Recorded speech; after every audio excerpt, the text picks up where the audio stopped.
Hi friends, ನಿಮಗೆಲ್ಲರಿಗೂ ಸ್ಪರ್ಧಾ Karnataka YouTube ಚಾನಲ್ಗೆ ಪ್ರೀತಿಯ ಸ್ವಾಗತ. ಡಿಯರ್ ಫ್ರೆಂಡ್ಸ್, ಈಗಾಗಲೇ 2024 ಜನವರಿಯಿಂದ ಇಲ್ಲಿವರೆಗೂ ಸುಮಾರು ಕರ್ನಾಟಕ ರಾಜ್ಯ ಸರ್ಕಾರದಿಂದ ಹಲವು ಪರೀಕ್ಷೆಗಳು ನಡೆದಿದೆ. ಕಮರ್ಷಿಯಲ್ ಟ್ಯಾಕ್ಸ್ ಇನ್ಸ್ಪೆಕ್ಟರ್ ಇರ್ಬೋದು, ಪೊಲೀಸ್ ಸಬ್ ಇನ್ಸ್ಪೆಕ್ಟರ್ ಇರ್ಬೋದು, ಹಾಗೆ ಪೊಲೀಸ್ ಕಾನ್ಸ್ಟೇಬಲ್ DR ಮತ್ತು ಸಿವಿಲ್.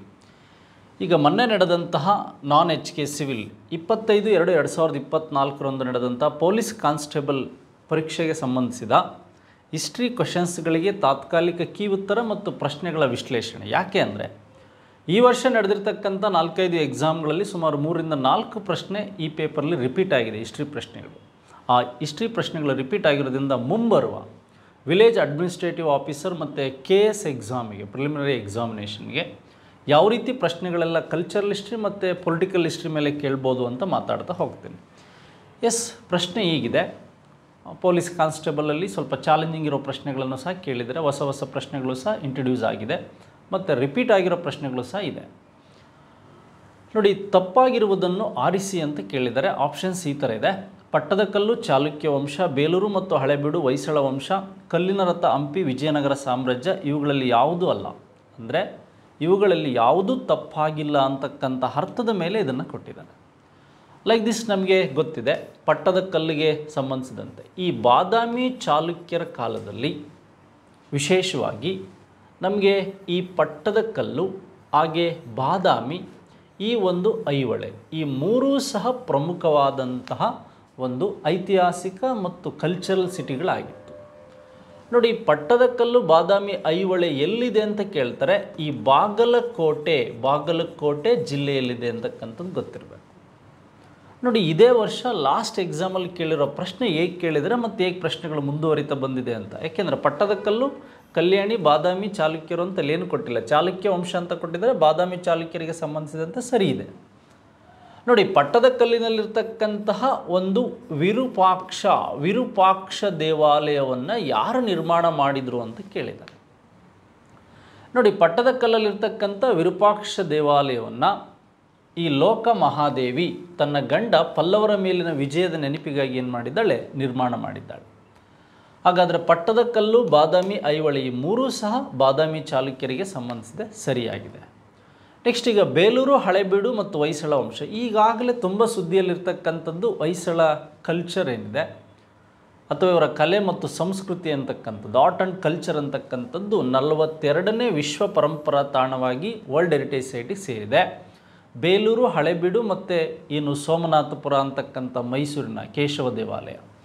ನೋಡಿ, ಇಲ್ಲಿ ಮೂರೂ ಪ್ಲೇಸ್ಗಳು ಹೊಯ್ಸಳರಿಗೆ ಸಂಬಂಧಿಸಿದಂತೆ ದ್ವಾರಸಮುದ್ರ, ಬೇಲೂರ ಇವು ರಾಜಧಾನಿಗಳಾಗಿತ್ತು. ಈ ಆಪ್ಷನ್ಸು ಸಹ ಸರಿಯಾಗಿದೆ. ಬಟ್ ಹೊಯ್ಸಳರ ಬಗ್ಗೆ ಈ ವರ್ಷ ಹೆಚ್ಚಾಗಿ ಬಂದಿರತಕ್ಕಂಥ ಪ್ರಶ್ನೆ ಯಾವುದು ಅಂದರೆ ಈ ತಲಕಾಡಲ್ಲಿರ್ತಕ್ಕಂತಹ ಕೀರ್ತಿನಾರಾಯಣ, ಈ ಕೀರ್ತಿನಾರಾಯಣ ದೇವಾಲಯವನ್ನು ಇತ್ತೀಚೆಗೆ ಕರ್ನಾಟಕ ಸರ್ಕಾರ ಏನು ಮಾಡ್ತಾಯಿದೆ, ಮಾಡಿಫಿಕೇಷನ್ ಮಾಡ್ತಾಯಿದೆ ಅಥವಾ ರಿನೋವೇಟ್ ಮಾಡ್ತಾಯಿದೆ. ಅದರ ಜೊತೆಗೆ ಇದು ಚೋಳರ ಮೇಲಿನ ವಿಜಯದ ನೆನಪಿಗಾಗಿ ಕಟ್ಟಿದ್ದು ಮತ್ತು ಚೆನ್ನಕೇಶವ ದೇವಾಲಯ, ಬೇಲೂರು. ಹಾಗಾದರೆ ಕಲ್ಲಿನ ರಥ, ಹಂಪಿ, ಇದ್ರ ಮೇಲೆ 2 ಕ್ರಾಸ್ ಕ್ವಶನ್ಸ್ ಕೇಳಿದ್ದಾನೆ. ನೋಡಿ, ಹಂಪಿಯ ರಥ ಇರ್ತಕ್ಕಂಥ ರಥ ಯಾವ ದೇವಾಲಯದ ಮುಂಭಾಗದಲ್ಲಿದೆ ಅಂತ ಕ್ವಶನ್ಸ್ ಬಂದಿದೆ. ವಿಜಯ ವಿಠ್ಠಲ ದೇವಾಲಯ, ವಿಜಯ ವಿಠ್ಠಲ ದೇವಾಲಯದ ಮುಂಭಾಗದಲ್ಲಿರ್ತಕ್ಕಂಥದ್ದು ಕಲ್ಲಿನ ರಥ. ಹಾಗಾದರೆ ಇತ್ತೀಚೆಗೆ ಬಂದಿರೋ ಪ್ರಶ್ನೆ ಯಾವುದಪ್ಪ ಅಂದರೆ ಕಲ್ಲಿನ ರಥವನ್ನು ಈ ಶ್ರೀಕೃಷ್ಣ ದೇವರಾಯ ಅಂತಕ್ಕಂಥವ್ರು ಯಾವುದರ ಒಂದು ರಥದಿಂದ ಮೋಟಿವೇಟ್ ಆಗಿ ಅಥವಾ ಪ್ರಭಾವಿತರಾಗಿ ಇದನ್ನು ನಿರ್ಮಾಣ ಮಾಡಿದರು ಅಂತಾರೆ. ಏಕೆಂದರೆ ದಕ್ಷಿಣ ಭಾರತದಲ್ಲಿ ನಮಗೆ ಹಂಪಿ ಕಲ್ಲಿನ ರಥ ಒಂದು, ಹಾಗೆ ಮಹಾಬಲಿಪುರದ ಕಲ್ಲಿನ ರಥ, ಒಡಿಸ್ಸಾದ ಕೊನಾರ್ಕ್ ಸೂರ್ಯ ದೇವಾಲಯ ಏನಿದೆ, ಕೊನಾರ್ಕ್ನಲ್ಲಿರ್ತಕ್ಕಂಥ ಸೂರ್ಯ ದೇವಾಲಯ, ಈ ಸೂರ್ಯ ದೇವಾಲಯದಲ್ಲೊಂದು ಕಲ್ಲಿನ ರಥ ಇದೆ. ಶ್ರೀಕೃಷ್ಣ ದೇವರಾಯ ಒಡಿಸ್ಸಾದ ಮೇಲೆ ದಾಳಿ ಮಾಡಿದ ಸಂದರ್ಭದಲ್ಲಿ ಅಥವಾ ಈ ಒಂದು ಒಡಿಸ್ಸಾದ ಕೊನಾರ್ಕ್ ಸೂರ್ಯ ದೇವಾಲಯದ ಮೇಲಿನ ಅಥವಾ ಸೂರ್ಯ ದೇವಾಲಯದಲ್ಲಿರ್ತಕ್ಕಂಥ ಕಲ್ಲಿನ ರಥದ ಪ್ರಭಾವದಿಂದ ವಿಜಯ ವಿಠ್ಠಲ ದೇವಾಲಯದ ಮುಂದೆ ಕಲ್ಲಿನ ರಥವನ್ನು ನಿರ್ಮಾಣ ಮಾಡಿದ ಶ್ರೀಕೃಷ್ಣ ದೇವರಾಯ ಅಂತಕ್ಕಂಥದ್ದು ಗೊತ್ತಿರಬೇಕು. ಈ ರೀತಿ ಪ್ರಶ್ನೆಗಳೇನು ಮಾಡ್ತಾನೆ, ಆ ಕಡೆ ಈ ಕಡೆ ಎಳಿತಾ ಹೋಗ್ತಾನೆ. ಹಾಗಾಗಿ ರಾಂಗ್ ಆಪ್ಷನ್ಸ್ ಮೇಲೆ ಹೆಚ್ಚಾಗಿ ಪ್ರಶ್ನೆಗಳು ಬರೋ ಸಾಧ್ಯತೆ ಇರುತ್ತೆ ಒಂದಿಂದ ಮತ್ತೊಂದು ಎಕ್ಸಾಮಿಗೆ. ಇದನ್ನು ನೀವು ಗಮನ ಹರಿಸಬೇಕು. ಕರ್ನಾಟಕ ಸ್ಟೇಟ್ ಪೊಲೀಸ್ ಪರೀಕ್ಷೆಯಲ್ಲಿ ಇವ್ರು ಮಾಡಿರ್ತಕ್ಕಂಥ ಪೇಪರ್ ಎಸ್, ಹಾಗಾದರೆ ಈ 3 ಕರೆಕ್ಟಾಗಿದೆ, ಯಾವುದೂ ತಪ್ಪಾಗಿಲ್ಲ. ಇವುಗಳಲ್ಲಿ ಯಾವುದು ಅಲ್ಲ ಅಂತಕ್ಕಂಥದ್ದು ಸರಿಯಾದ ಉತ್ತರ ಅಂತ ಗೊತ್ತಾಯಿತು. ಎಸ್, ಹಾಗಾದರೆ ನಾವೀಗ ಸರಿ ಉತ್ತರವನ್ನು ನೋಡೋದಕ್ಕೆ ಪ್ರಯತ್ನವನ್ನು ಪಡ್ತಾ ಇದ್ದೇವೆ. ಎಸ್, ಇಲ್ಲೊಂದು ಭಾಳ ಇಂಟ್ರೆಸ್ಟಿಂಗ್ ಇರ್ತಕ್ಕಂಥ ಪ್ರಶ್ನೆ ಕೇಳಿದ್ದಾನೆ. ಭಾರತೀಯ ಸ್ವತಂತ್ರ ಕಾಯ್ದೆ ಬ್ರಿಟಿಷ್ ದೊರೆಗಳಿಂದ ರಾಜಸಮ್ಮತಿಯನ್ನು ಯಾವಾಗ ಪಡೆಯಿತು? ಸ್ವಲ್ಪ ಇಂಗ್ಲೀಷ್ ಕ್ವೆಶನ್ಸ್ಗಳನ್ನು ನೀವು ಓದ್ಕೋಬೇಕಾಗುತ್ತೆ. ಇಂಡಿಯನ್ ಇಂಡಿಪೆಂಡೆಂಟ್ ಆ್ಯಕ್ಟಿಗೆ ಸಂಬಂಧಿಸಿದಂತೆ ಯಾವಾಗ ಜಾರಿಗೆ ಬಂತು? ಡೇಟ್ ಕೇಳಿದರೆ ಪರ್ಫೆಕ್ಟಾಗಿ ಹಾಕ್ತಾಯಿದ್ರು, ಡೇಟ್ ಕೇಳಲಿಲ್ಲಿ ಮಂತ್ ಮಾತ್ರ ಕೇಳ್ತಾ ಹೋಗಿದ್ದಾನೆ. ಎಸ್, ನಮಗಿಲ್ಲಿ ಆಗಸ್ಟ್ ಇದೆ, ಜೂನ್ ಇದೆ, ಮತ್ತು ಮೇ ಇದೆ, ಮತ್ತು ಜುಲೈ ಇದೆ. ಫಸ್ಟ್ ಆಗಸ್ಟ್ 15ಕ್ಕೆ ನಿಮಗೆ ವಿಶೇಷವಾಗಿ ನಾವು ನೋಡೋದಾದ್ರೆ ಇಲ್ಲಿ ನೋಡಿ, ಫಸ್ಟ್ ನಮಗೆ ಈ ಒಂದು ಜೂನ್ 3 ಪ್ಲ್ಯಾನ್ ಏನು ಹೇಳುತ್ತೆ? 1947. ಈ ಜೂನ್ 3 ಪ್ಲ್ಯಾನಲ್ಲಿ ಪ್ರಶ್ನೆ ಕರೆಕ್ಟಾಗಿ ಅರ್ಥ ಮಾಡ್ಕೋಬೇಕು. ಜೂನ್ ಹಾಕಬಾರ್ದು ಇಲ್ಲಿ. ರಾಜಸಮ್ಮತಿ ಅಂದರೆ ಬ್ರಿಟಿಷ್ ರಾಜಸಮ್ಮತಿ ಪಡೆದಿತ್ತು. ಈ ಒಂದು ವೈಸ್ರಾಯ್, ದೆಹಲಿ ಅರಮನೆ ವೈಸ್ರಾಯ್ ಅರಮನೆಯಲ್ಲಿ ಇಂಡಿಯನ್ ನ್ಯಾಷನಲ್ ಕಾಂಗ್ರೆಸ್ನಿಂದ 3 ಜನ, ಮುಸ್ಲಿಂ ಲೀಗ್ನಿಂದ 3 ಜನ, ಮತ್ತು ಸಿಖ್ ಕಮ್ಯುನಿಟಿಯಿಂದ ಒಬ್ಬ, ಟೋಟಲ್ 7 ಜನ ಸೇರಿಬಿಟ್ಟು ಏನು ಮಾಡ್ತಾರೆ, ದೇಶ ವಿಭಜನೆಯನ್ನು ರೆಡಿ ಮಾಡಿದ್ದು, ಈ ರಿಪೋರ್ಟನ್ನು ರೆಡಿ ಮಾಡಿದ್ದೇ ಜೂನ್ 3 ಪ್ಲ್ಯಾನ್ ಅಂತ. ಇಂಡಿಯನ್ ನ್ಯಾಷನಲ್ ಕಾಂಗ್ರೆಸ್ನಿಂದ JB ಕೃಪಲಾನಿ, ನೆಹರು, ಸರ್ದಾರ್ ವಲ್ಲಭಾಯ್ ಪಟೇಲ್ ಇರ್ಬೋದು. ಹಾಗೆ ಮುಸ್ಲಿಂ ಲೀಗ್ನಿಂದ ಲಿಯಾಕತ್ ಅಲಿ ಖಾನ್ ಇರ್ಬೋದು. ನೆಕ್ಸ್ಟ್ ಅವ್ರಿಗೆ ಸಂಬಂಧಿಸಿದಂತೆ ಜಿನ್ನಾ ಇರ್ಬೋದು.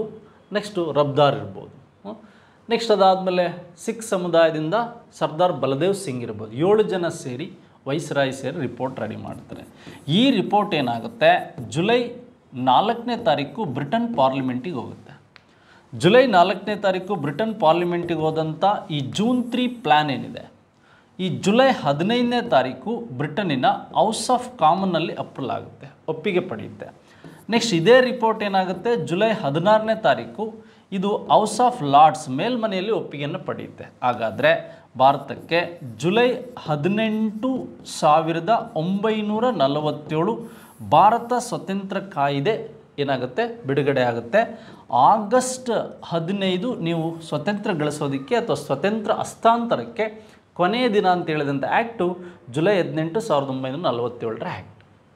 ಎಸ್, ಹಾಗಾದರೆ ನಮಗೀಗ ಜೂನ್ 3 ಪ್ಲ್ಯಾನನ್ನು ನಾವು ಡಿಕ್ಕಿ ಬರ್ಡ್ ಪ್ಲ್ಯಾನ್ ಅಂತ ಕರಿತೀವಿ, ಅಥವಾ ಇದನ್ನು ಬಾಲ್ಕನ್ ಯೋಜನೆ ಅಂತ ಕರಿತೀವಿ, ಅಥವಾ ಇದನ್ನು ಲಾರ್ಡ್ ಮೌಂಟ್ ಬ್ಯಾಟನ್ ಯೋಜನೆ ಅಂತ ಕರಿತೀವಿ.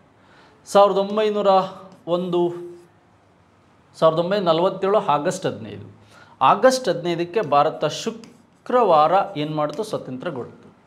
ಈ ಶುಕ್ರವಾರ ಭಾರತ ಸ್ವತಂತ್ರಗೊಂಡಿದ್ದರ ಸಂಬಂಧಿಸಿದಂತೆ ಕೇಳಿದಂಥ ಇತ್ತೀಚಿನ ಪ್ರಶ್ನೆ, ಆಗಸ್ಟ್ 15ಕ್ಕೆ ಮತ್ತು ಇತರೆ ದೇಶಗಳು ಯಾವುದು ಸ್ವತಂತ್ರವನ್ನು ಘೋಷಿಸಿಕೊಳ್ತಾ ಇದೆ, ಅಥವಾ ಆಗಸ್ಟ್ 15 ಇತರೆ ಯಾವ ದೇಶಗಳು, ನೈಬರಿಂಗ್ ಅಥವಾ ಬೇರೆ ದೇಶಗಳು ಸ್ವತಂತ್ರ ದಿನಾಚರಣೆಯನ್ನು ಆಚರಣೆ ಮಾಡಿಕೊಳ್ತಾ ಇದೆ? ನೋಡಿ, ಸೌತ್ ಕೊರಿಯಾ ಇರ್ಬೋದು, ನಾರ್ತ್ ಕೊರಿಯಾ ಇರ್ಬೋದು, ನೆಕ್ಸ್ಟು ಇನ್ನೊಂದು ಬೆಹ್ರಾನ್ ಅಂತಕ್ಕಂಥ ದೇಶ ಇರ್ಬೋದು, ಅಥವಾ ಡೆಮೊಕ್ರೆಟಿಕ್ ರಿಪಬ್ಲಿಕ್ ಕಾಂಗೋ ಅಂತಕ್ಕಂಥ ದೇಶ. ಈ ದೇಶಗಳು ಆಗಸ್ಟ್ 15ರಂದು ಏನು ಮಾಡುತ್ತೆ, ಸ್ವತಂತ್ರವನ್ನು ಆಚರಣೆ ಮಾಡಿಕೊಳ್ಳುತ್ತೆ. ಇಂಡಿಯಾ ಯಾವತ್ತು ಆಚರಣೆ ಮಾಡಿಕೊಳ್ತಾ ಇದೆ ಅಂದರೆ ಆಗಸ್ಟ್ 15ನೇ ತಾರೀಕು. ಈ ಥರದ ಪ್ರಶ್ನೆಗಳು ಈಗ ನಿಮಗೆ ಕಾಂಗೋ ದೇಶದ ಬಗ್ಗೆ ಪ್ರಶ್ನೆ ಬಂದಿದೆ. ಎಸ್, ಹಾಗಾದರೆ 26ನೇ ಪ್ರಶ್ನೆಗೆ ಸರಿ ಉತ್ತರ ಯಾವುದು ಅಂತ ಗೊತ್ತಾಯಿತು. ಜುಲೈ 18, 1947 ಒಂದು ಆ್ಯಕ್ಟ್. ಇಲ್ಲಿ ವೈಸ್ರಾಯ್ ಅರಮನೆಯಲ್ಲಿ ಏನೆಲ್ಲ ಆಯಿತು ಅಂತ. 2ನೇ ಪ್ರಶ್ನೆಗೆ ಆಪ್ಷನ್ ಎ ಸರಿಯಾದ ಉತ್ತರ ಸ್ನೇಹಿತರೆ. ನೆಕ್ಸ್ಟ್, ಹಾಗಾದರೆ ಭಾರತೀಯ ಸ್ವಾತಂತ್ರ್ಯ ಹೋರಾಟದ ಸಮಯದಲ್ಲಿ ಈ ಕೆಳಗಿನವರಲ್ಲಿ ಯಾರು ಪ್ರೀ ಇಂಡಿಯನ್ ಲೀಜನ್ನನ್ನು ಎಂಬ ಸೈನ್ಯವನ್ನು ಬೆಳೆಸಿದರು? ನೋಡಿ, ಇಲ್ಲಿ ತುಂಬ ಕನ್ಫ್ಯೂಸ್ ಆಗ್ತಕ್ಕಂಥ ಪ್ರಶ್ನೆಗಳಿದೆ. ವಿಶೇಷವಾಗಿ ನೀವು ಲಾಲಾ ಹರದಯಾಳ್ ಇವ್ರ ಬಗ್ಗೆ ಗಮನಿಸೋದಾದರೆ 1913ರಲ್ಲಿ ಅಮೇರಿಕದಲ್ಲಿ ಇವರು ಯಾವ ಪಕ್ಷವನ್ನು ಸ್ಟಾರ್ಟ್ ಮಾಡಿದರು? ಗದ್ದರ್ ಪಕ್ಷವನ್ನು, ಅಥವಾ ಈ ಗದ್ದರ್ ಪಕ್ಷವನ್ನು ಸ್ಟಾರ್ಟ್ ಮಾಡಿದ್ದು ಸ್ಯಾನ್ ಫ್ರಾನ್ಸಿಸ್ಕೋ ಅಮೇರಿಕದಲ್ಲಿ ಇವರು. ಆದರೆ ಇಲ್ಲಿ ಕನ್ಫ್ಯೂಸ್ ಆಗೋದು ಪ್ರಶ್ನೆ, ಲಾಲಾ ಹರದಯಾಳ್ ಮತ್ತು ವಿ ಡಿ ಸಾವರ್ಕರ್ ಎರಡೂ ಅಲ್ಲ ಅಂತ ಗೊತ್ತಾಗುತ್ತೆ. ಇವೆರಡರಲ್ಲಿ ಸ್ವಲ್ಪ ಕನ್ಫ್ಯೂಸ್ ಆಗೋ ಸಾಧ್ಯತೆಗಳು ಹೆಚ್ಚಿರುತ್ತೆ. ಇಲ್ಲಿ ಒಂದು ಪಾಯಿಂಟನ್ನು ಗಮನಿಸ್ಬೇಕು ನೀವು. ಒಂದು ಪಾಯಿಂಟನ್ನು ನೋಡಿ, ಇಲ್ಲಿ ಕೇಳಿರ್ತಕ್ಕಂಥದ್ದು ಫ್ರೀ ಇಂಡಿಯನ್ ಲೀಜನ್ ಅಂತ. ಆದರೆ ರಾಶ್ ಬಿಹಾರಿ ಬೋಸ್ರವರು 1942ರಲ್ಲಿ ಇಂಡಿಯನ್ ಇಂಡಿಪೆಂಡೆನ್ಸ್ ಈ ಲೀಗನ್ನು ಏನು ಮಾಡ್ತಾರೆ, ಸ್ಟಾರ್ಟ್ ಮಾಡ್ತಾರೆ. ಇದು ಲೀಗ್ ಬೇರೆ, ಲೀಜನ್ ಬೇರೆ. ಹಾಗಾಗಿ ಇದು ಸಹ ಆನ್ಸರ್ ತಪ್ಪಾಗುತ್ತೆ.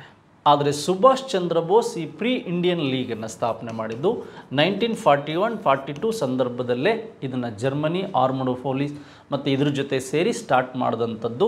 ಇದಾದಮೇಲೆ 1943ರಲ್ಲಿ ಸ್ಥಾಪನೆ ಆದಂಥದ್ದು ಇಂಡಿಯನ್ ನ್ಯಾಷನಲ್ ಆರ್ಮಿ ಸಿಂಗಪುರದಲ್ಲಿ ಸ್ಟಾರ್ಟ್ ಮಾಡ್ತಾರೆ. ಬಟ್ ಇದು ರೈಟ್ ಆನ್ಸರ್. ತುಂಬ ಜನ ರಾಸ್ ಬಿಹಾರಿ ಬೋಸ್ ಹಾಕಿದರೆ ಒಂದು ಸ್ವಲ್ಪ ನೋಡಬೇಕಾಗುತ್ತೆ. Indian independence league Ras Behari Bose ಅವರು, ಪ್ರೀ ಇಂಡಿಯನ್ ಲೀಜನ್ ಅಂತಕ್ಕಂಥದ್ದು ಸುಭಾಷ್ ಚಂದ್ರ ಬೋಸ್ ಅವರು. ಹಾಗಾದರೆ ವಿ ಡಿ ಸಾವರ್ಕರ್ ಮತ್ತು ಅವರ ಬ್ರದರ್ 1904ರಲ್ಲಿ ಒಂದು ಅಭಿನವ ಭಾರತ ಅನ್ನು ಸ್ಟಾರ್ಟ್ ಮಾಡಿದವರು ಯಾರು ಅಂದರೆ ವಿ ಡಿ ಸಾವರ್ಕರ್. ಎಸ್, ಈ ರೀತಿಯಾಗಿ ನೀವೇನು ಮಾಡಬೇಕು, ಕ್ವಶನ್ಸ್ಗಳನ್ನು ಗೆಸ್ ಮಾಡಬೇಕು. ಕ್ವಶನ್ ಟಫ್ ಇದ್ದಾಗ ಏನು ಮಾಡಬೇಕು ಅಂದರೆ ಯೋಚನೆ ಮಾಡಬೇಕು. ನೀವು ಯಾರು ಕಾನ್ಸೆಪ್ಟ್ ಥ್ರೂ ಅಥವಾ ಡೆಪ್ತ್ ಸ್ಟಡಿ ಮಾಡಿರ್ತೀರೋ ಅವ್ರಿಗೆ ಗೊತ್ತಾಗುತ್ತೆ. ಎಸ್, ಈಗ ಮತ್ತೊಂದು ಪ್ರಶ್ನೆ ಇದೆ. ಇದ್ರ ಬಗ್ಗೆ ಬೇರೆ ಬೇರೆ ರೀತಿಯಲ್ಲಿ ಮೊದಲೆಲ್ಲ ಪ್ರಶ್ನೆ ಕೇಳ್ತಿದ್ದ. ಸರ್ದಾರ್ ಪಟೇಲ್ ಅವರ ಅಧ್ಯಕ್ಷತೆಯಲ್ಲಿ 1931ರಲ್ಲಿ ಭಾರತೀಯ ರಾಷ್ಟ್ರೀಯ ಕಾಂಗ್ರೆಸ್ ಕರಾಚಿ, ಪಾಕಿಸ್ತಾನದ ಕರಾಚಿ ಅಧಿವೇಶನಕ್ಕಾಗಿ ಮೂಲಭೂತ ಹಕ್ಕುಗಳು ಮತ್ತು ಆರ್ಥಿಕ ಕಾರ್ಯಕ್ರಮ ಕುರಿತು ನಿರ್ಣಯವನ್ನು ಯಾರು ರಚಿಸಿದರು ಅಂತ. ಬಟ್ ಇದುವರೆಗೆ ಏನು ಕೇಳ್ತಾ ಇದ್ದ, 1931ರ ಕರಾಚಿ ಅಧಿವೇಶನ ಏನಿದೆ, ಕರಾಚಿ ಅಧಿವೇಶನದ ಅಧ್ಯಕ್ಷರು ಕೇಳ್ತಾ ಇದ್ದ ಸರ್ದಾರ್ ವಲ್ಲಭಾಯ್ ಪಟೇಲ್ ಕೇಳ್ತಾ ಇದ್ದ. ಬಟ್ ಅದು ಬಿಟ್ಟರೆ ಎಕ್ಸ್ಟ್ರಾ ಕೇಳಿದಂಥ ಪ್ರಶ್ನೆಗಳೇನು ಅಂದರೆ ಈ ಮೂಲಭೂತ ಹಕ್ಕುಗಳು ಮತ್ತು ಆರ್ಥಿಕ ನೀತಿ ಘೋಷಣೆ ಆಗಿದ್ರ ಬಗ್ಗೆ ಕೇಳ್ತಾ ಇದ್ದ. ಹಾಗಾದ್ರೆ ಈಗ ವಿಶೇಷವಾಗಿ ಕೇಳಿದಾನೆ 1929 ಅಂದರೆ 5 ಬಾರಿ INC ಅಧ್ಯಕ್ಷತೆಯನ್ನು ವಹಿಸಿದಂಥ ಪಂಡಿತ್ ಜವಾಹರ್ಲಾಲ್ ನೆಹರು ಅವರೇ ಏನು ಮಾಡ್ತಾರೆ, ಈ ರಿಪೋರ್ಟನ್ನು ರೆಡಿ ಮಾಡಿದಂಥದ್ದು ಅಂತ ಗೊತ್ತಿರಬೇಕು. ಈ ಅಧಿವೇಶನಕ್ಕೆ ಬಂದಾಗ ಗಾಂಧೀಜಿಗೆ ಅವಮಾನ ಆಗಿದ್ದು ಅಂಥದ್ದು ಗೊತ್ತಿರಬೇಕು. ಈ ಅಧಿವೇಶನದಲ್ಲಿ ಅಂಬೇಡ್ಕರ್ಗೆ ಸ್ವಾಗತವನ್ನು ಮಾಡಿದ್ರ ಬಗ್ಗೆಯೂ ಸಹ ನಿಮಗೆ ಗೊತ್ತಿರಬೇಕು.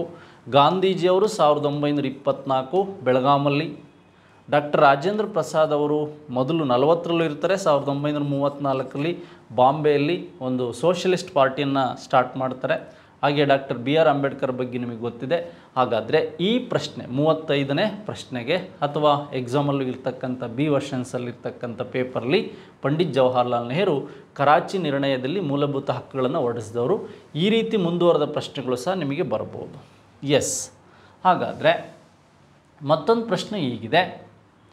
ಈ ಕೆಳಗಿನ ಚಳವಳಿಗಳಲ್ಲಿ ಯಾವುದು ಕಾರಣ ಭಾರತೀಯ ರಾಷ್ಟ್ರೀಯ ಕಾಂಗ್ರೆಸ್ನಲ್ಲಿ ವಿಭಜನೆಯಾಗಿ ಮಧ್ಯಗಾಮಿ ಮಿತಿಗಾಮಿಗಳು ಅಥವಾ ಮಿತಗಾಮಿಗಳು ಮತ್ತು ಉಗ್ರಗಾಮಿಗಳು ಹೊರಹೊಮ್ಮುವಿಕೆಗೆ ಕಾರಣ?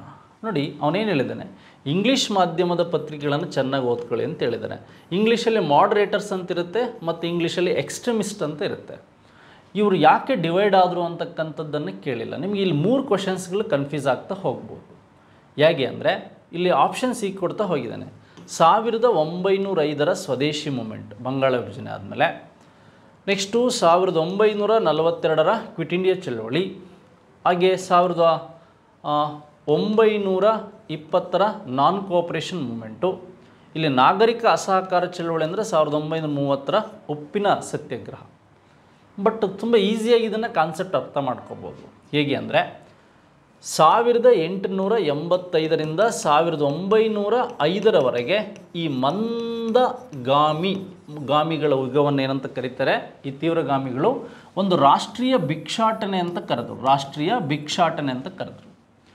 ಹಾಗಾದರೆ ತೀವ್ರಗಾಮಿಗಳ ಯುಗ ಎಲ್ಲಿಂದ ಎಲ್ಲಿವರೆಗೂ ಇತ್ತು ಅಂತ ನೀವು ಬುಕ್ಸಲ್ಲಿ ಓದಿರ್ತೀರ. 1905ರಿಂದ 1919ರ ಜಲಿಯನ್ ವಾಲಾಬಾಗ್ವರೆಗೂ ಇರುತ್ತೆ.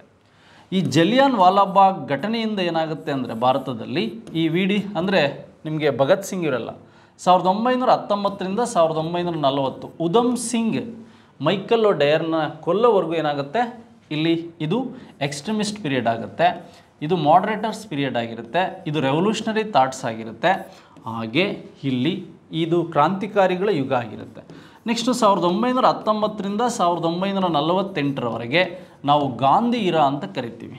ರೌಲತ್ ಆ್ಯಕ್ಟಲ್ಲಿ ಗಾಂಧೀಜಿಯವರು ಫಸ್ಟ್ ಏನು ಮಾಡ್ತಾರೆ, ರಾಷ್ಟ್ರೀಯ ಚಳವಳಿಯಲ್ಲಿ ಭಾಗವಹಿಸ್ತಾರೆ.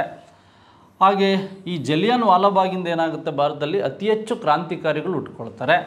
ಈ ಬಂಗಾಳ ವಿಭಜನೆ ಆದಮೇಲೆ ಸ್ವದೇಶಿ ಮೂಮೆಂಟಿಂದ ಏನಾಗುತ್ತೆ, ತೀವ್ರಗಾಮಿಗಳು ಹುಟ್ಕೊಳ್ತಾರೆ. 1885ರ ರಾಷ್ಟ್ರೀಯ ಕಾಂಗ್ರೆಸ್ ಆದಮೇಲೆ ಮಂದಗಾಮಿಗಳಿಂದ ಏನು ಮಾಡ್ತಾರೆ, ಅವರು ಅಧ್ಯಕ್ಷರನ್ನು ಮಾಡ್ತಾ ಹೋಗ್ತಾರೆ ಅಥವಾ ಹೆಚ್ಚಾಗಿ ಮಂದಗಾಮಿಗಳಿಗೆ ಒಲವನ್ನು ತೋರಿಸ್ತಾ ಹೋಗ್ತಾರೆ. ಹಾಗಾಗಿ ಈ ಪ್ರಶ್ನೆಗೆ ಸರಿಯಾದ ಉತ್ತರ ಯಾವುದು ಅಂದರೆ ಈ ಸ್ವದೇಶಿ ಚಳುವಳಿ ಅಂತಕ್ಕಂಥದ್ದು. ಯಾವುದು? ಸ್ವದೇಶಿ ಚಳುವಳಿ.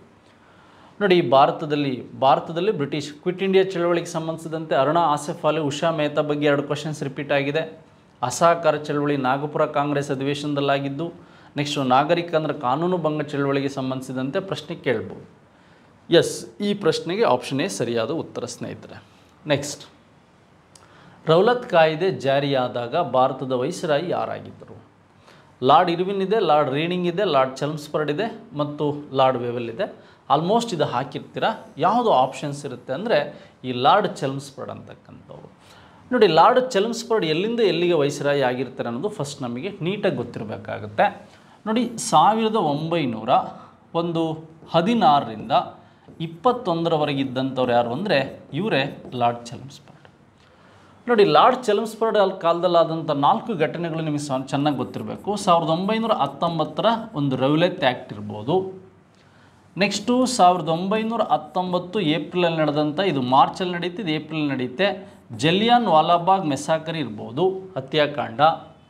ನೆಕ್ಸ್ಟು 1919ರ ಒಂದು ಖಿಲಾಫತ್ ಮೂಮೆಂಟ್ ಇರ್ಬೋದು.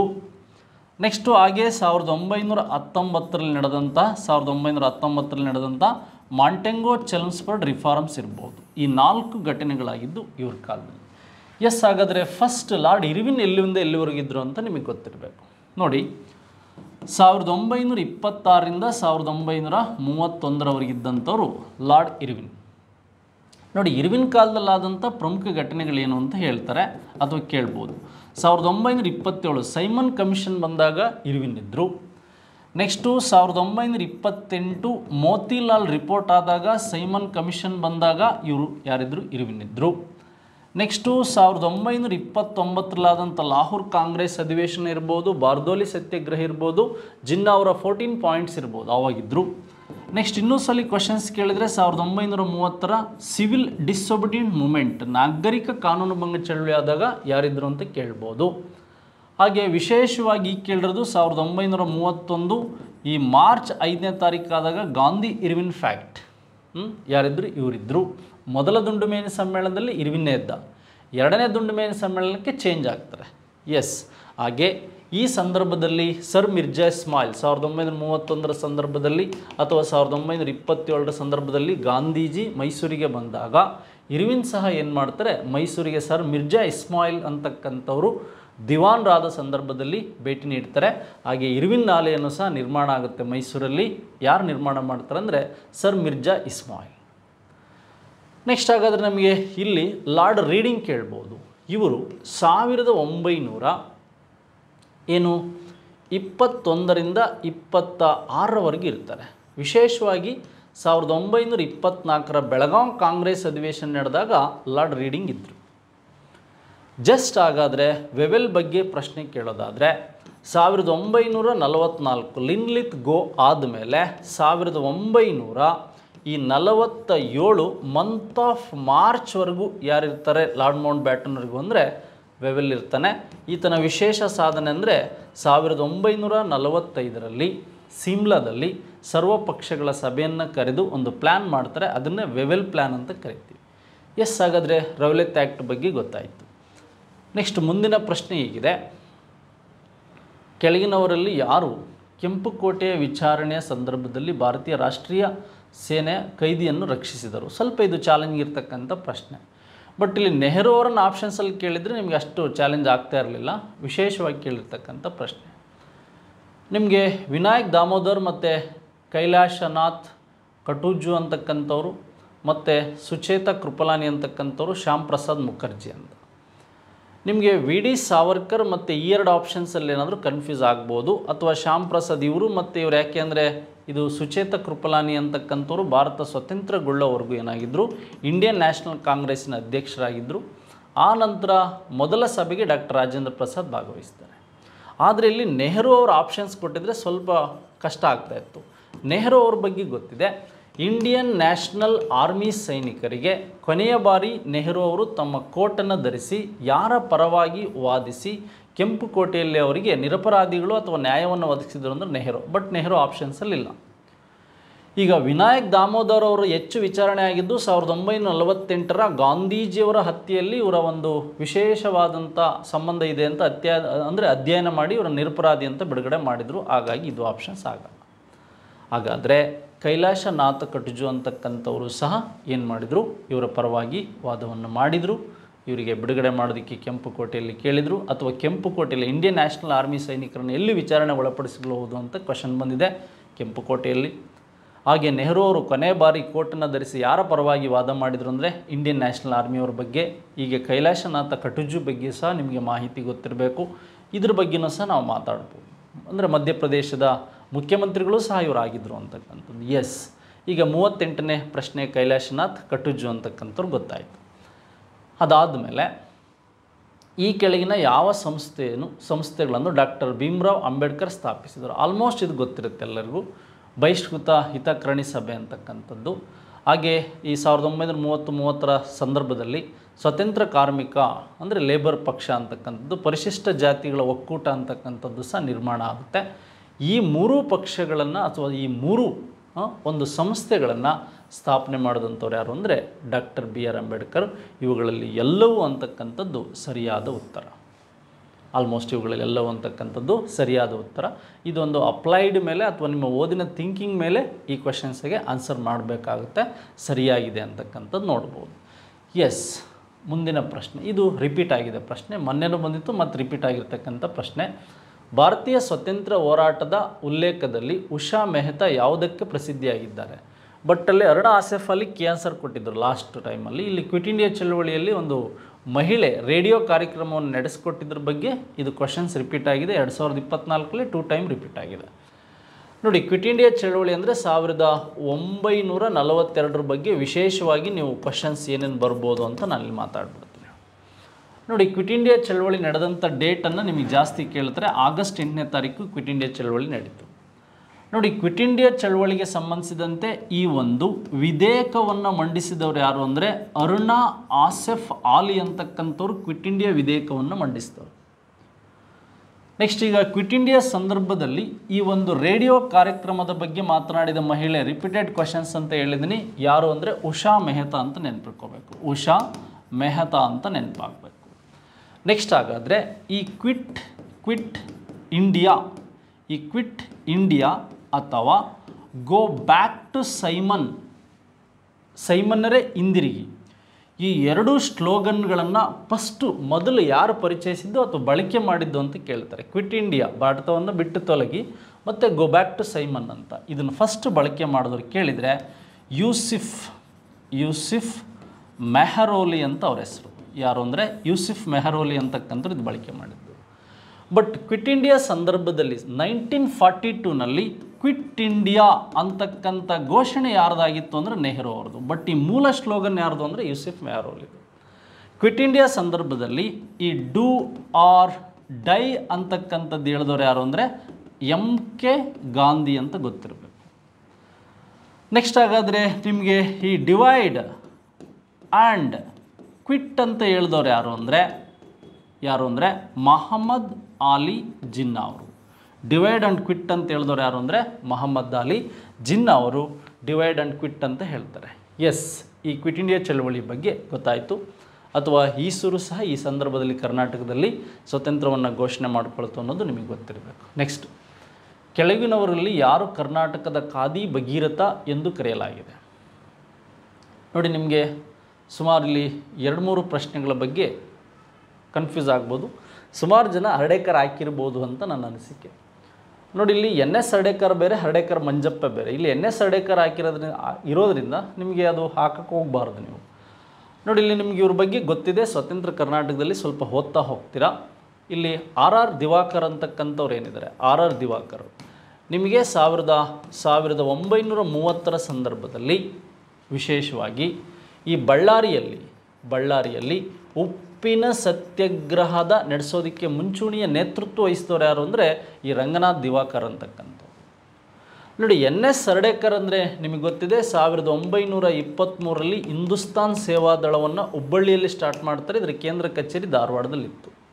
ಹಾಗೆ ನಿಟ್ಟೂರ ಶ್ರೀನಿವಾಸ ಅವರು ಕರ್ನಾಟಕದಲ್ಲಿದ್ದಂಥ ಒಬ್ಬ ಫ್ರೀಡಮ್ ಫೈಟರ್ ಬಗ್ಗೆ ಗೊತ್ತಿದೆ. ಆದರೆ ಈ ಒಂದು ಖಾದಿ ಭಗೀರಥ, ಲಯನ್ ಆಫ್ ಕರ್ನಾಟಕ ಖಾದಿ ಭಗೀರಥ, ಈ ಗಂಗಾಧರ್ ರಾವ್ ಬಾಲಕೃಷ್ಣ ದೇಶಪಾಂಡೆ ಅಂತಕ್ಕಂಥದ್ದೇನಿದೆ ಇದಕ್ಕೆ ಸರಿಯಾದ ಉತ್ತರ. ಒಂದು ನ್ಯೂ ಕ್ವಶನ್ಸ್ ಇದು ನೋಡಿ. ಇಲ್ಲಿ 41ನೇ ಪ್ರಶ್ನೆಗೆ ಗಂಗಾಧರ್ ಬಾಲಕೃಷ್ಣ ದೇಶಪಾಂಡೆ ಅಂತಕ್ಕಂಥದ್ದನ್ನು ನಾವು ನೋಡಿದ್ವಿ. ಮತ್ತೆ ರಿಪೀಟ್ ಆಗ್ತಕ್ಕಂಥ ಪ್ರಶ್ನೆಗಳು ನೋಡಿ. ಬಳ್ಳಾರಿಯಲ್ಲಿ RR ದಿವಾಕರ್ ಇರ್ತಾರೆ, ಆದರೆ ಉಪ್ಪಿನ ಸತ್ಯಾಗ್ರಹಣೆಯನ್ನು ಅಂಕೋಲದಲ್ಲಿ ಅದರ ನೇತೃತ್ವ ವಹಿಸಿದವರು MP ನಾಡಕರ್ಣಿ ಅಂತ ಗೊತ್ತಿರಬೇಕು. MP ನಾಡಕರ್ಣಿ ಅಂತ ಗೊತ್ತಿರಬೇಕು. ಪ್ರಸಿದ್ಧ ಸ್ವತಂತ್ರ ಹೋರಾಟಗಾರತಿ ಬಳ್ಳಾರಿ ಸಿದ್ದಮ್ಮ ಯಾವ ತಾಲೂಕಿನಲ್ಲಿ ಜನಿಸಿದರು? ನೋಡಿ, ಇದು ವಿಶೇಷವಾಗಿ ಇವ ಹೆಸರು ಕರೆಂಟ್ ಅಫೈರ್ಸಲ್ಲಿ ಬಂದಿದೆ. 75ನೇ ಆಜಾದ್ ಕಿ ಅಮೃತ್ ಮಹೋತ್ಸವ ಅಂತಕ್ಕಂಥದ್ದೇನಿದೆ, ಆಜಾದ್ ಕಿ ಅಮೃತ್ ಮಹೋತ್ಸವ ಕಾರ್ಯಕ್ರಮದಲ್ಲಿ ಇವ್ರ ಹೆಸರು ಉಲ್ಲೇಖ ಆಗಿತ್ತು. ಹಾಗಾಗಿ ಹಾವೇರಿ ಫ್ರೀಡಮ್ ಫೈಟರ್ ನೋಡಿ. ಈಗ ಮೈಲಾರ ಮಹದೇವಪ್ಪ ಹಾವೇರಿಯ ಫ್ರೀಡಮ್ ಫೈಟರ್, ಹಾಗೆ ಕರ್ನಾಟಕದ ಉಕ್ಕಿನ ಮನುಷ್ಯ ಅಂತಕ್ಕಂಥ ಹಳ್ಳಿಕೆರೆ ಗುದ್ಲೆಪ್ಪ ಹಾವೇರಿಯ ಫ್ರೀಡಮ್ ಫೈಟರ್. ಹಾಗೆ ಈ ಒಂದು ಬಳ್ಳಾರಿ ಸಿದ್ದಮ್ಮನ ಹೆಸರು ಇತ್ತೀಚೆಗೆ ಏನಾಗಿತ್ತು ಅಂದರೆ ವಿಶೇಷವಾಗಿ ಬಂತು, ಅದು ಕರೆಂಟ್ ಅಫೈರ್ ಜೊತೆ ಹಿಸ್ಟ್ರಿ ಬೇಸ್ ಮೇಲೆ ಕೇಳಿದ್ದಾನೆ. ಧಾರವಾಡ, ಚಿತ್ರದುರ್ಗ, ಹಾವೇರಿ ಮತ್ತು ಶಿಗ್ಗಾಂವ್. ಬಟ್ ಇಲ್ಲಿ ಹಾವೇರಿ ಡಿಸ್ಟಿಕ್ಕಲ್ಲಿದ್ದರೂ ತಾಲೂಕು ಕೇಳಿರೋದ್ರಿಂದ ಶಿಗ್ಗಾಂವ್ ತಾಲೂಕು ಅಂತಕ್ಕಂಥದ್ದನ್ನು ನಾವು ನೋಡ್ಬೋದು. ಶಿಗ್ಗಾಂವ್ ತಾಲೂಕಲ್ಲಿರ್ತಕ್ಕಂಥ ಒಂದು ವಿಲೇಜಲ್ಲಿ ಇವರು ಜನಿಸಿದರು ಅಂತ ಇದು ಕರೆಂಟ್ ಅಫೈರ್ಸ್ ಪ್ರಶ್ನೆ ಸ್ನೇಹಿತರೆ. S. Next, October 1824ರಲ್ಲಿ Kittur Rani ಚೆನ್ನಮ್ಮಳ ಪಡೆಯು ಯಾವ ಬ್ರಿಟಿಷ್ ಕಲೆಕ್ಟರ್ನ ಕೊಂದಿತ್ತು ಅಂತ ನೋಡಿ. ಇಲ್ಲಿ ನಿಮಗೆ ಕಿತ್ತೂರು ದಂಗೆ ಯಾವಾಗ ಆಯಿತು ಅಂತ ಕೇಳ್ತಾನೆ, 24ರಲ್ಲಿ. ನೋಡಿ, ಕಿತ್ತೂರು ರಾಣಿ ಚೆನ್ನಮ್ಮನ ಗಂಡನ ಹೆಸರು ಯಾರು ಅಂತ ಕೇಳ್ತಾನೆ, ಈ ಮಲ್ಲ ಸರ್ಜಾ. ಯಾರು ಅಂದರೆ ಮಲ್ಲ ಸರ್ಜಾ. ಈ ಕಿತ್ತೂರು ದಂಗೆಯನ್ನು ಈ ರಾಣಿ ಸತ್ತ ಮೇಲೆ ಮುಂದುವರಿಸ್ತವನು ಯಾರು ಅಂದರೆ ಸಂಗೊಳ್ಳಿ ರಾಯಣ್ಣ. ಏನು ಆಗಸ್ಟ್ 15 ಜನವರಿ 26 ಅಂತ ಏನು ಕರೀತಾರೆ. ಆಗಸ್ಟ್ 15ಕ್ಕೆ ಆತ ಹುಟ್ಟುತ್ತಾನೆ, ಜನವರಿ 26 ರಿಪಬ್ಲಿಕ್ ಡೇ ದಿನ ಆತ ಡೆತ್ ಆಗ್ತಾನೆ ಅಂತಕ್ಕಂಥದ್ದು ನಿಮಗೆ ಗೊತ್ತಿರಬೇಕು. ನೋಡಿ, ಈ ಮಲ್ಲ ಸರ್ಜಾ ಅಂತಕ್ಕಂಥವನು ಡೆತ್ ಆದಮೇಲೆ ಈ ಕಿತ್ತೂರು ರಾಣಿ ಚೆನ್ನಮ್ಮ ಅಂತಕ್ಕಂಥವ್ರು ಶಿವಲಿಂಗ ಅಂತಕ್ಕಂತಹ ಒಂದು ಮಗುವನ್ನು, ಇಬ್ಬರು ಇರ್ತಾರೆ. ಶಿವಲಿಂಗ ಮಲ್ಲ ಸರ್ಜಾ ಬೇರೆ, ಶಿವಲಿಂಗ ಬೇರೆ. ಈ ಶಿವಲಿಂಗ ಮಲ್ಲ ಸರ್ಜಾ ಅಥವಾ ಶಿವಲಿಂಗ ಅಂತಕ್ಕಂಥವ್ನು, ಶಿವಲಿಂಗ ಮಲ್ಲ ಸರ್ಜಾ ಸತ್ತ ಮೇಲೆ ಶಿವಲಿಂಗ ಅಂತಕ್ಕಂಥ ದತ್ತು ಪುತ್ರನನ್ನು ಪಡೆದಾಗ ಏನಾಗುತ್ತೆ, ದತ್ತು ಪುತ್ರರಿಗೆ ಹಕ್ಕಿಲ್ಲ ಅಂತಕ್ಕಂಥದ್ದನ್ನು ಈ ಸೆಂಟ್ ಜಾನ್ ಟ್ಯಾಕರೆ, ಇದು ಆಲ್ಮೋಸ್ಟ್ ನೀವು ಮೂವಿಗಳಲ್ಲೂ ನೋಡಿರ್ತೀರ, ಈ ಹೆಸರಿರುತ್ತೆ ಟ್ಯಾಕರೆ ಅಂತ.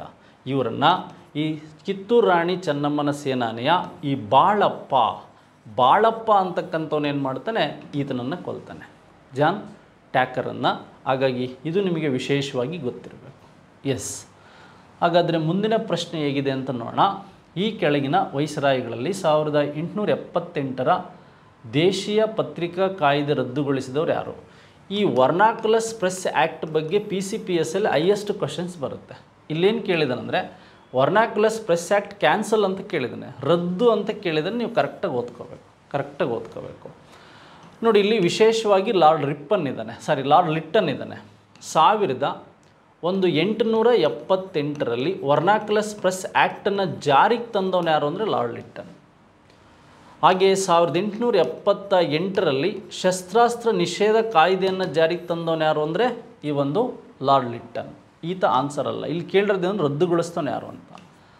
ಲಾರ್ಡ್ ಡಫರಿನ್ ಅಂದರೆ ಗೊತ್ತಿದೆ ನಿಮಗೆ. 1885ರಲ್ಲಿ ಲಾರ್ಡ್ ಡಫರಿನ್ ಇಂಡಿಯನ್ ನ್ಯಾಷನಲ್ ಕಾಂಗ್ರೆಸ್ ಸ್ಥಾಪನೆ ಆದಾಗ ಮತ್ತು ಸೇಫ್ಟಿ ವ್ಯಾಲ್ಯೂ ಥಿಯರಿಗೆ ಸಂಬಂಧಿಸಿದಂತೆ ಲಾರ್ಡ್ ಡಫರಿನ್ ಇದ್ದಾನೆ. ಬಟ್ ಇಲ್ಲಿ ರೈಟ್ ಆನ್ಸರ್ ಯಾವುದು ಅಂದರೆ ಲಾರ್ಡ್ ರಿಪ್ಪನ್. ನೋಡಿ, ಲಾರ್ಡ್ ರಿಪ್ಪನ್ ಕಾಲದಲ್ಲಿ ಏನು ಕ್ವಶನ್ಸ್ ಕೇಳ್ಬೋದು, 1881, 1882, 1882, 1883 ಈ 4ರ ಬಗ್ಗೆ ಮೇಜರಾಗಿ ಬರ್ಬೋದು. ಈತನನ್ನು ಸ್ಥಳೀಯ ಸರ್ಕಾರಗಳ ಪಿತಾಮಹ ಅಂತ ಕರಿತೀವಿ. ಫಾದರ್ ಆಫ್ ಲೋಕಲ್ ಗೌರ್ಮೆಂಟ್ ಇರ್ಬೋದು, ಭಾರತೀಯ ಜನಪ್ರಿಯ ವೈಸರಾಯಿ ಅಂತ ಕರಿತೀವಿ. ನೋಡಿ, 1881ರಲ್ಲಿ ಈ ಒಂದು ಆಧುನಿಕ ಜನಗಣತಿ, ಹಾಗೆ ಮೈಸೂರಿಗೆ ಈತ ಒಂದು ಕಮಿಷನ್ ಆಡಳಿತವನ್ನು ತೆಗೆದು ದಿವಾನ ಆಡಳಿತವನ್ನು ಕೊಟ್ಟವನು. ಈ ವರ್ನಾಕ್ಯುಲಸ್ ಪ್ರೆಸ್ ಆ್ಯಕ್ಟ್ ಅಂತಕ್ಕಂಥದ್ದು ರದ್ದತಿಯಾಗಿದ್ದು 1882ನಲ್ಲಿ. ಹಾಗೆ ಅಂಟರ್ ಎಜುಕೇಷನ್ ಕಮಿಷನ್ ಅಂತ ಸ್ಟಾರ್ಟ್ ಆಗಿದ್ದು 1882ನಲ್ಲಿ. ಹಾಗೆ ಭಾರತ ಮತ್ತು ಬ್ರಿಟಿಷರಿಗೆ ಸಮಾನ ಕಾನೂನನ್ನು ಮಾಡಿದಂತಹ ಇಲ್ಬರ್ಟ್ ಕಮಿಷನ್ ಸ್ಟಾರ್ಟ್ ಆಗಿದ್ದು ಸಹ 1883ನಲ್ಲಿ. ಇದು ಇವ್ರಿಗೆ ಸಂಬಂಧಿಸಿದಂತೆ ಕೇಳ್ಬೋದು.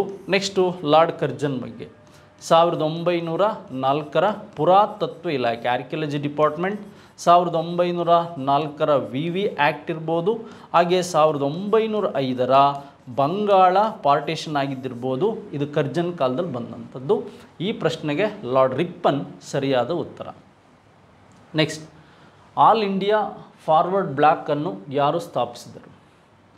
ನೋಡಿ, ಸುಭಾಷ್ ಚಂದ್ರ ಬೋಸ್ ಅವರು ತ್ರಿಪುರ ಹರಿಪುರ 38-39ರಲ್ಲಿ ಗಾಂಧೀಜಿಯವರ ನಡುವೆ ವೈಚಾರಿಕವಾದಂಥ ಅಥವಾ ಸೈದ್ಧಾಂತಿಕ ಭಿನ್ನಾಭಿಪ್ರಾಯಗಳು ಉಂಟಾದ ಮೇಲೆ ಇವರೇನು ಮಾಡ್ತಾರೆ, ಇಂಡಿಯನ್ ನ್ಯಾಷನಲ್ ಕಾಂಗ್ರೆಸ್ಸಿಗೆ ರಾಜೀನಾಮೆಯನ್ನು ನೀಡಿ ಈ ಫಾರ್ವರ್ಡ್ ಬ್ಲ್ಯಾಕ್ ಅಂತಕ್ಕಂಥದ್ದನ್ನು 1939ರಲ್ಲಿ ಸ್ಥಾಪನೆ ಮಾಡ್ತಾರೆ. ಅಲ್ಲಿಂದ ಕಲ್ಕತ್ತಾದಲ್ಲಿ ಗೃಹ ಬಂಧನಕ್ಕೊಳಗಾಗ್ತಾರೆ. ಅಲ್ಲಿಂದ ನೆಕ್ಸ್ಟು ತಪ್ಪಿಸಿಕೊಂಡು ಹೋದ್ಮೇಲೆ ಹಿಟ್ಲರನ್ನು ಭೇಟಿಯಾಗ್ತಾರೆ. ನಂತರ ಸಿಂಗಪುರದಲ್ಲಿ ಇಂಡಿಯನ್ ನ್ಯಾಷನಲ್ ಆರ್ಮಿಯನ್ನು ಸ್ಥಾಪನೆ ಮಾಡ್ತಾರೆ. ಇಲ್ಲಿ ಮೋತಿಲಾಲ್ ನೆಹರು, ಮಹಾತ್ಮ ಗಾಂಧಿ, ಕೇಶವ ಬಲರಾಮ್ ಎಡಗವರ್ ಅಂತಕ್ಕಂಥವ್ರು ಇದ್ದಾರೆ. ಸುಭಾಷ್ ಚಂದ್ರ ಬೋಸ್ ಇದಕ್ಕೆ ಫಾರ್ವರ್ಡ್ ಬ್ಲ್ಯಾಕನ್ನು ಇದೊಂದು ಕ್ರಿಮಿನಲ್ ಆರ್ಗನೈಜೇಷನ್ ಅಂತ ಗೊತ್ತಿರಬೇಕು, ಗುಪ್ತ ಸಂಘ ಅಂತ ಗೊತ್ತಿರಬೇಕು. ಎಸ್, ಈಚಲು ಮರದ ಇದು ಕ್ವಶನ್ಸ್ ರಿಪೀಟ್ ಆಗಿದೆ. 2024 ಇದೇ ಕ್ವಶನ್ಸ್ ರಿಪೀಟ್ ಆಗಿದೆ. ಹೊಳಲ್ಕೆರೆ ಮತ್ತು ಚಿತ್ರದುರ್ಗ ಕೇಳಿದ್ರು ಲಾಸ್ಟ್ ಎಕ್ಸಾಮಲ್ಲಿ. ಈಗ ತುರುನೂರು ಚಿತ್ರದುರ್ಗಕ್ಕೆ ಸಂಬಂಧಿಸಿದಂತೆ 1938-39ರಲ್ಲಿ ಈ ಮದ್ಯಪಾನ ನಿಷೇಧಕ್ಕೆ ಸಂಬಂಧಿಸಿದಂತೆ ಚಿತ್ರದುರ್ಗದಲ್ಲಿ ನಡೆದಂಥ ಒಂದು ಡಿಸ್ಟಿಕ್ಕಲ್ಲಿ ನಡೆದಂಥ ಒಂದು ಚಳುವಳಿ ಇದು. ಈಚಲು ಮರದ ಚಳುವಳಿ ಅಥವಾ ಟೊಡ್ಡಿ ಟ್ರೀ ಮೂಮೆಂಟ್ ಕೇಂದ್ರ ಬಿಂದು ಯಾವುದಾಗಿತ್ತು?